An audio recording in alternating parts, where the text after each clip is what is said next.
এদেরকে জেতাতে হলে আপনাদেরকে এগিয়ে আসতে হবে। আপনারা এগিয়ে আসলে ধানের শীষ জিতবে। আপনারা এগিয়ে আসলে ধানের শীষের পরিকল্পনাগুলো সব জনগণের জন্য বাস্তবায়িত হবে, দেশের মানুষের জন্য বাস্তবায়িত হবে। প্রিয় ভাই বোনেরা, আরেকটি পরিকল্পনার কথা আপনাদেরকে বলতে চাই। নারীদের কথা বলেছি, কৃষকদের কথা বলেছি, শিশুদের কথা বলেছি, তরুণদের কথা বলেছি, যুবকদের কথা বলেছি। আরেক শ্রেণীর মানুষ আছে আমাদের সমাজে, যে মানুষগুলো আমাদের জন্ম থেকে মৃত্যু পর্যন্ত আমাদের সাথে থাকেন। তারা সম্মানী মানুষ। তারা জীবনের বিভিন্ন সময় আমরা যখন বিভিন্ন মুসিবতে পড়ি, সেই সময় তারা আমাদেরকে পরামর্শ দিয়ে থাকে। সেই মানুষগুলো কারা?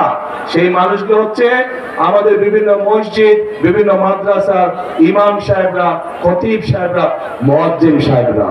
আমরা এই সম্মানী মানুষগুলোর জন্য ইনশাআল্লাহ বিএনপি সরকার গঠন করলে পর্যায়ক্রমিকভাবে সারা দেশে বিভিন্ন মসজিদ, মাদ্রাসার ইমাম সাহেব, খতিব সাহেব যারা আছেন, মুয়াজ্জিন সাহেব আছেন, তাদেরকে আমরা সম্মানী দিতে চাই সরকারের পক্ষ থেকে, যাতে করে তারা সম্মানের সাথে জীবন যাপন করতে পারে। শুধু তাই নয়, একই সাথে আমরা তাদেরকে বিভিন্ন রকম ট্রেনিং দিব, যাতে করে তারা ভালোভাবে জীবন যাপন করতে পারে। এই পরিকল্পনা ভালো লেগেছে আপনাদের কাছে? ইনশাআল্লাহ। এখন ভাই বোনেরা, 12 তারিখে তো আপনারা কি করবেন? হ্যাঁ, ধানের শীষে ভোট দিবেন। যাবেনটা কখন? ভোট দিতে কটার সময় যাবেন? দুপুর 12টায়? ও, দুপুর 11টায়? সকাল 9টায়? তো কখন?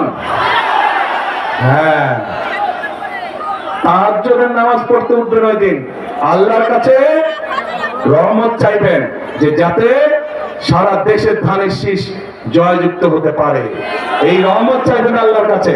তারপরে এলাকার মানুষকে সাথে নিয়ে আপনি মুসলমান হলে তাহাজ্জুদ করবেন, আপনার অন্য ধর্মের ভাই বোন যারা আছে তাহাজ্জুদ করে বের হবেন, তাদেরকে সাথে নিয়ে যাবেন।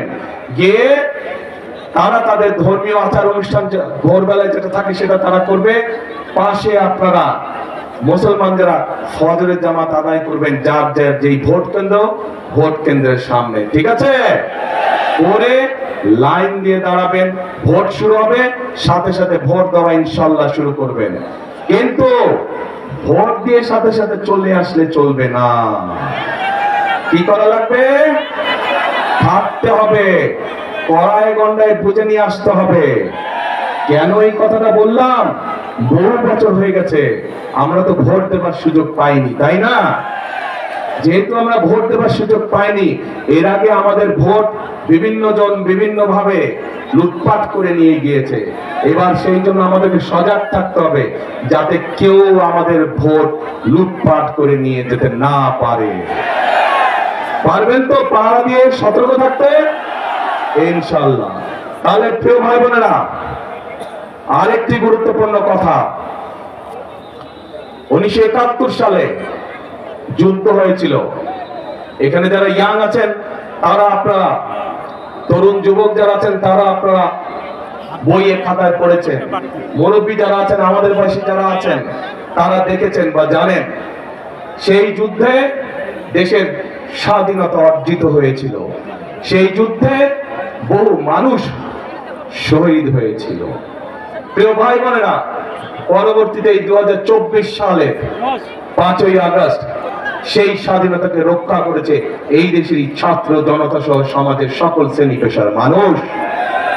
প্রিয় ভাই বোনেরা, সেই 71 সালের যুদ্ধই হোক, 24-এর আন্দোলনই হোক, কে পাহাড়ি মানুষ, কে সমতলের মানুষ, কে নিগত্রী মানুষ অথবা কে বৃহৎ জনগোষ্ঠীর মানুষ, এটি কিন্তু কেউ দেখেনি।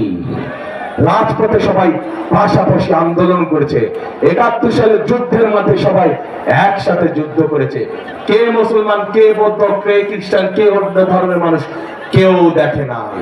কাজেই এইবারের 12 তারিখের নির্বাচনে আমাদের সকলকে একসাথে থাকতে হবে, ধর্ম বর্ণ নির্বিশেষে আমাদেরকে একসাথে থাকতে হবে। কারণ আমরা যদি একসাথে থাকি, আমরা যেভাবে স্বাধীনতা অর্জন করেছি, আমরা যদি একসাথে থাকি, আমরা যেভাবে স্বৈরাচারকে বিদায় করেছি, আমরা যদি ইনশাল্লাহ সামনের দিকে এক থাকি, তাহলে অবশ্যই আমরা এই বাংলাদেশকে ভবিষ্যতে আমাদের সেই প্রত্যাশিত বাংলাদেশের দিকে নিয়ে যেতে পারবো।